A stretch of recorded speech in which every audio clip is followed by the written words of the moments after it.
Greek grapes. Hello, dear fans, friends, and subscribers. This is your host Ram with the Boxing Day Test matches, play in the Boxing Day Test matches that happened in various parts of the world. One is New Zealand versus Pakistan. New Zealand were rocked by the Pakistani bowlers, but they recovered thanks to their captain Kane Williamson's knock of an unbeaten 94 as they reached 222 for 3 at close of play against Pakistan. At the other side, the Indian bowlers, even in the absence of Virat Kohli, Ajinkya Rahane, the Indian captain, got a lot of praise from even some expert cricketers and commentators who said that Ajinkya Rahane captained the side well as the Indians bowlers bowled out the Aussies for 195 and they were 36 for 1. India were 36 for 1 in reply at close of play on the first day of the Boxing Day Test match.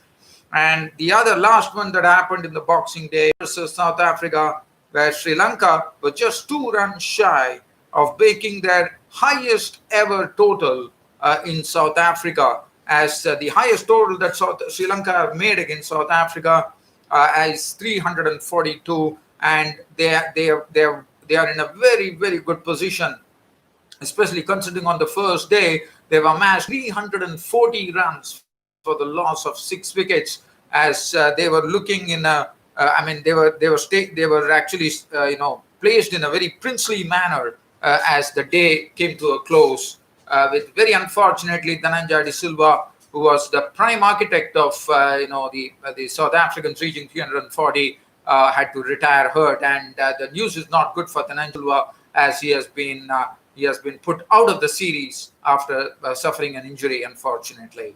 But now, first I'm going to talk, as I'm not going to go into much details, but definitely I will dwell on some important things that happened in the match.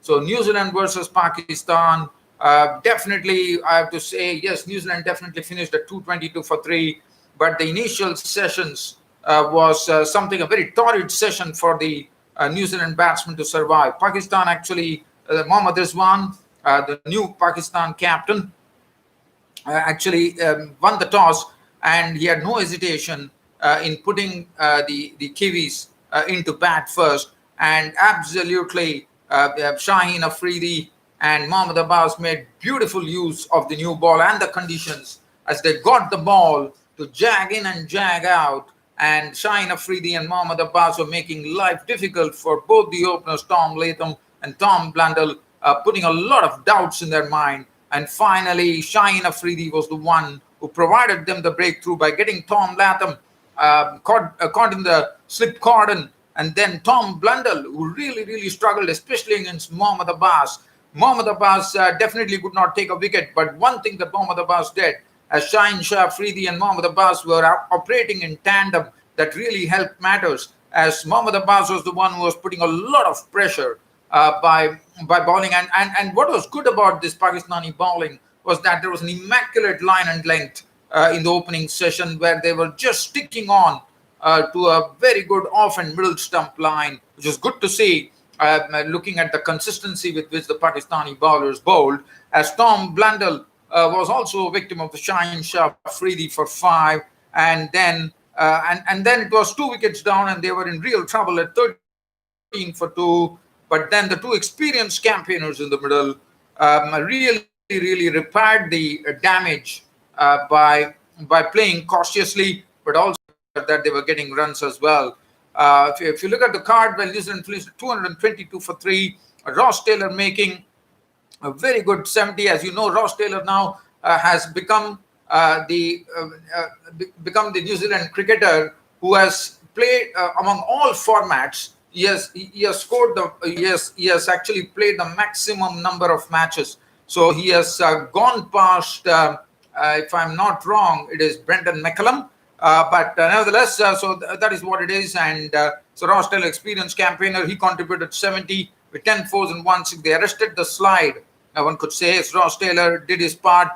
Kane Williamson was playing with soft hands, and it was very good to see the technique that was deployed by Kane Williamson. He saw that the ball was doing a lot of things, but Kane Williamson was very equal to the task. He was showing his experience there by dropping the ball dead over there when he was playing defensively, and when he was stroking the ball, it was stroked to a nicety. And Kane Williamson carried on, and Henry Nicholls joined him. But that was a partnership, as I said, which yielded 120 runs to the good. Ross Taylor and Kane Williamson. But after Ross Taylor was gone, Henry Nicholls was there towards the close. And Henry Nicholls, one thought, would be a bit tested.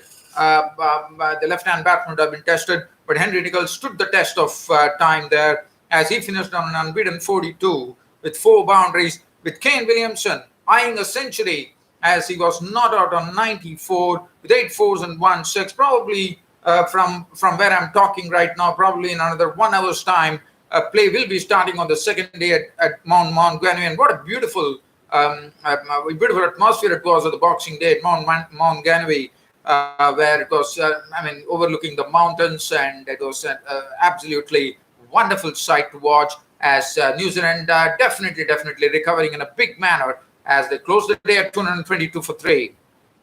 Shaheen Afridi was definitely the pick of the bowlers. He was the one who took all the 3 wickets that fell. 20 overs, 5 maidens, 55 runs, and 3 wickets. All the wickets calling to him. Mohammad Abbas, well, he definitely didn't go in the wickets column, but look at his bowling analysis. 21 overs, 11 maidens, 25 runs, and not a wicket. Not a wicket. That does not really matter, but he has done his job perfectly. Yes, Kane Williamson was a bit lucky as well. He was dropped of the bowling of Naseem Shah, as Shan Masood dropped that catch. Fahim Ashraf also did his job perfectly. 13 overs, 5 minutes, 30 runs, and no wicket. Naseem Shah, the 17 years old, 15 overs, 1 minute, none for 51. Yasir Shah, 16 overs, 2 minutes, none for 56. And Shan Masood, 2 overs, 1 minute, none for 2. So definitely the New Zealand batsmen will be looking forward to the second day, where they definitely would like to go to a big total. There's still a lot of batting to still come, and Kane Williamson is there in the middle. He will definitely be eyeing his century there, no doubt about it. And definitely it was, and also it was Taylor's. As I said, we talked about Taylor's milestone. Now the next match that we are going to talk about, we are going to the first day's play on the Boxing Day between India and Australia at the MCG, the Melbourne Cricket Ground. Another wonderful sight. As you know, it was one of the big grounds that Australia has, Melbourne Cricket Ground, and it was a good toss to win. Ajinkya Rahane, the Indian captain, it was Tim Payne, the Aussie captain, who actually won the toss, and he had absolutely no hesitation in going to bat first in front of a wonderful Boxing Day crowd that had assembled to watch the match.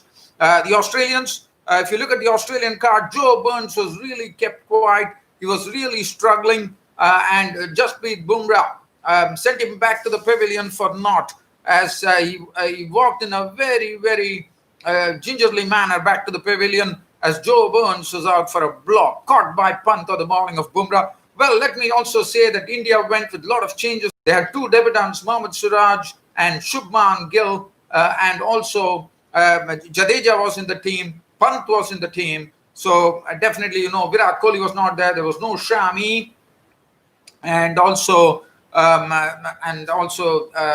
other player who was not there was Prithvi Shaw, as we all know. So Joe Burns was out for naught. Matthew Wade was the one who was looking good with his stroke making, but Ravichandran Ashwin really bowled superbly to him. He baited him by forcing him to come down the wicket and trying to have a heave. Probably a bit frustrated, Matthew Wade. Matthew Wade is normally has an aggressive instinct towards the bowlers, but here Ashwin absolutely defeated him. But that was a catch which was probably could have been really gone astray with Jadeja and Gill. Gill probably had no business to go for the catch, because Jadeja is one of the safe hands of the bowlers, absolutely coming in Jadeja's hands. But Shubman Gill was pursuing it, which was very surprising. And then very luckily, I thought Jadeja kept his cool and took the catch. Otherwise, we could have even had a collision between Jadeja and Gill. Unfortunately, that didn't happen, and things were good. Marnus Labuschagne was the one who was coming in terms. It was, and Stephen Smith, Ravichandran Ashwin was an absolute role there as Stephen Smith is becoming one of the bunny rabbits for Ravichandran Ashwin, as he has scalped him a lot of times. And this time it was Cheteshwar Pujara who was, okay, let's also talk about Ajinkya Rahane's captaincy. His captaincy was superb. I mean, he knew when to ring the changes, what fields to side, and he sort of an attacking mindset. He had 3 slips and 2 gullies when Jasprit Bumrah and the other bowler, Umesh Yadav, was operating. And definitely we also saw on the first day itself, we saw a ball from Ravichandran Ashwin absolutely turned square, which is really says that the Indians are the ones who will be batting last on this wicket. One has to really see the nature of the pitch in the remaining days as well. But this was wonderfully done by Ravichandran Ashwin. Smith actually glanced down the leg side, and in fact Pujara was placed at leg gully, who snapped the catch, and Ashwin was absolutely on a roll. Yeah, as you know, Ashwin now celebrates, and that was what he did. Stephen Smith once again falling a victim to the bowling of Ravichandran Ashwin.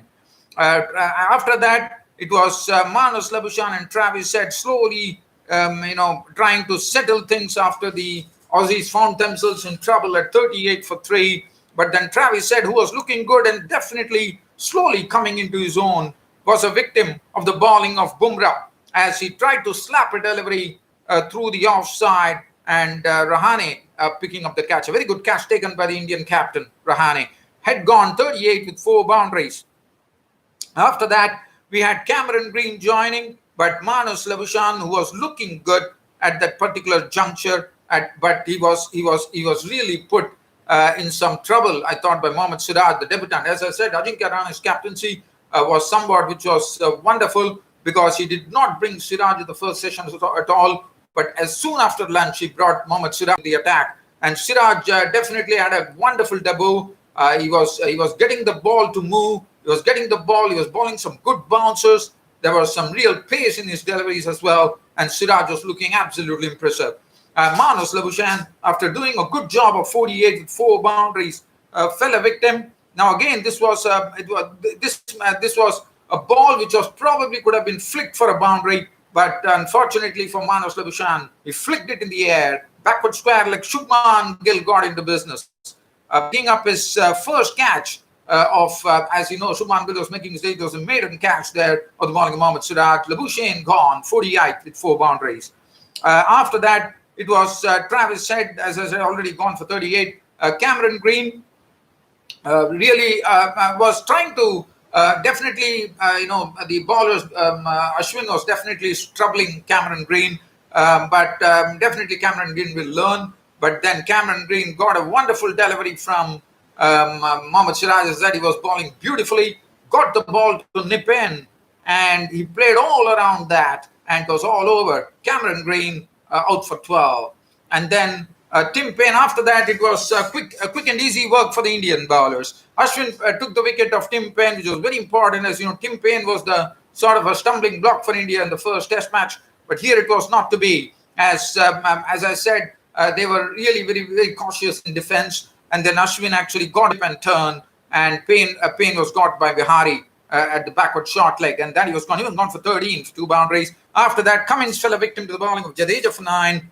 Mitchell Stark was a nasty delivery from Bumrah, and he was trying to hook the delivery. Top edge gone. Mitchell Stark gone. Nathan Lyon indulged in some sort of not big hitting, but indulged in sort of some swing, as he collected 20 of 17, 2 fours, 1 6. He was a victim of the LBW ball. Bumrah for 20. Hazelwood not out 4. 195 all out. Bumrah picking up 4 for 56. 16 overs, 4 minutes, 56 runs and 4 wickets for Jasprit Bumrah. Umesh Yadav also bowled well, even though he could not figure in the wickets-taking column. 12 overs, 2 minutes, none for 39. Ravichandran Ashwin, absolutely the pick of the bowlers, no doubt about it. 24 maidens, 35 runs and 3 wickets. He made the batsman think there with his deliveries, and he really was bowling superbly. He was bowling 6 different deliveries in a single over. Ravichandran Jadeja, 5.3 overs, 1 for 15. Siraj, as I said, a wonderful debut. 15 overs, 4 minutes, 40 runs and 2 wickets. As he looked at the skies when he took Manas Labuschagne's wicket, which was his maiden wicket in Test cricket. As far as the Indians were concerned, The Indians had 11 overs to play, and then in that space they lost Mayank Agarwal to the bowling of Stark. But Stark was full of fire, one could say. The way he was bowling, he was getting the ball to seam, he was getting the ball to bounce, he was doing all sorts of things. And finally, even though it was not an easy session for the Indian batsmen, Shubman Gill and Cheteshwar Pujara, but somehow they survived till the close of play, with Shubman Gill playing some nice strokes in the middle, not out on 28 with 5 boundaries. Pujara was not out on 7 with 1 boundary, as India India closed the day at 36 for 1. So still a long way to go, but Mitchell Stark, 1 for 14, none for 14 for Cummins, Hazelwood none for 2, Nathan Lyon for. We did not see Cameron Green, and definitely India would try to build on this, 36 for 1. They still have a long way to go for the Indians, and definitely India has a good, I would say the batting order is looking much more stronger than the first test match. So one has to really wait as to how things pan out for India. As far as the Boxing Day first day proceedings were concerned, in between South Africa and Sri Lanka, in the first test match at Centurion, Sri Lankans absolutely head high as they closed the day at 340 for 6. Especially considering the fact there's no Angelo Matthews for Sri Lanka. Let's have a look at the debutants in the South Africa-Sri Lanka we had. And as I told you, I'm very, very happy to say that Sri Lankans have done the right thing in inducting a wonderful leg spinning all-rounder who could be the player of the future for Sri Lanka, Wanindu Hasaranga, and he really proved it, one could say. Test debut for Lutho Sipanga, the pace bowler, who also looked good, even though not get his maiden wicket. If you look at the card there for the Sri Lankans, the captain was gone. Definitely, the South Africans did not start off well. They lost 3 quick wickets. They were reduced to 54 for 3 with Dimuth Karunaratne out to the bowling. It was clean ball by Lungi Igidi for 22. Especially if you're considering the South African attack, one could say it was not a very experienced attack. Especially they were missing the services of Kagiso Rabada. Dimuth Karunaratne was bowled Nagiri for 22 with 4 boundaries. Kushal Pereira not playing a good shot, but Mulder was the medium pacer who was creating problems. But definitely the credit, I would definitely not give the credit to the Mulder. It was a rank bad shot from Kushal Pereira trying to slash the delivery, and there was some over-aggression. The ball was wide outside the off stump. He had a wild slash at it. De Kock taking the catch for the bowling of Mulder for 16 with 2 boundaries. Kushal Mendes also guilty of playing a bad shot, as that's basically it was Nodje was the bowler. Nodje definitely breached the 150 mph barrier, trying to shaping to pull the ball and a bit late on the shot, and Nigiri was the one who picked up the catch at mid-on. Mendes was gone for 12, Kushal Mendes, and they were 54 for 3. Now, it was definitely a very tough situation for the Sri Lankans, but Chandimal and Dhananjay De Silva, two players really in contrasting styles, especially Dhananjay De Silva. He was superb, one thought. He was the one who was the aggressor there. If you look at the knock, very unfortunately, he had to retire hurt 79. But this partnership was really blossoming, as they had definitely taken the Sri Lankans out of the woods from 54 for 3. The score had reached 185 when tragedy struck, with Dhananjay De Silva having to retire hurt after pulling a knee, I suppose, and he had to go back, and he could not take, and I'm told he's not going to be taking any further part in the whole series. So it's a big problem for Sri Lanka, because Dhananjay De Silva was the one who stemmed the rod there with 79, 11 fours and 1 6. And what a wonderful player. I mean, he started off with an imperious flick for 4, and then he concentrated, and one of the strokes that he played, a swinging delivery, he crashed it through the covers for 4 of the fastest bowler in Sri Lanka, of South Africa, Andrik Norgay. And Dhananjay De Silva also hit two on drives of Norgay for 4, as Dhananjay De Silva, as I said, was playing superbly. It was a very, very sad sight to see that Dhananjay De Silva was going back, and he made 79 with 11 fours and 1 6. After that, it was Chandimal who was still there, was doing his duty. Chandimal definitely showing his experience. not really waiting, not in a hurry at all, but putting all the bad balls away as he made 85 with 11 fours, but he was a victim of the mauling of Mulder. Mulder was the one who picked up his wicket as he got an edge, some extra bounce Mulder was getting, and he picked up his man. Chandimal 85, and then we had Niroshan Dikwala doing a good job as well, giving good company to Chandimal after Dhananjay De Silva had retired hurt. He also did a good job. Predominantly, we all know that Niroshan Dikwala is a good stroke player. He made 49 with 6 boundaries before falling a victim, LBW, to Mulder for 49. After that, Wanindu Hasaranga was making his test debut, and in fact, he hit 3 boundaries, and some strokes that he played was really wonderful to watch. Nicely, head was nicely coming on. I mean, he was really meeting the ball at the middle of the bat as Wanindu Hasaranga gave the first wicket to Lupu Sipamla, his maiden test wicket there after real toil, as this was a delivery which was a short. He was probably expecting a short delivery, but he thought he probably thought it was a short ball, and he tried to duck, and it was a loose inside edge, and it went and hit the stumps, and he was clean bowled by Sipamla. And Sipamla getting his maiden test wicket there. Shanaka at the end of the day was not out on 25, 2 fours, 1 6. Kasun Rajitha keeping the bowlers at bay, not out on 7, as Sri Lanka closed the day at 340 for 6, and they were very, very happy. As I said, 342 is the highest score that Sri Lanka has made against South Africa in South Africa. And here comes, on a single day, the Sri Lankans have done themselves absolutely proud, as they were just 2 runs shy of their highest ever score in South Africa, as they finished at 340 for 6. The bowling, 16 overs, 2 minutes, 1 for 54. Sipamla on his debut, 14 overs, 1 minute, 1 for 68. He has nice, good action, Dudo Sipamla. Andrik Norje, 18 overs, 3 minutes, 1 for 60. Mulder, definitely the pick of the bowlers, 18 overs, 3 minutes, 3 for 68. And Keshav Maharaj, the spinner, 19 overs, 3 minutes, none for 74. And that was stumps on day 1 on the Boxing Day at the first test match at Centurion between South Africa and Sri Lanka. So definitely, so these were the 3 Boxing Day matches that happened. We are looking forward to the second day match. In the meanwhile, I have some cricket news as well to cover.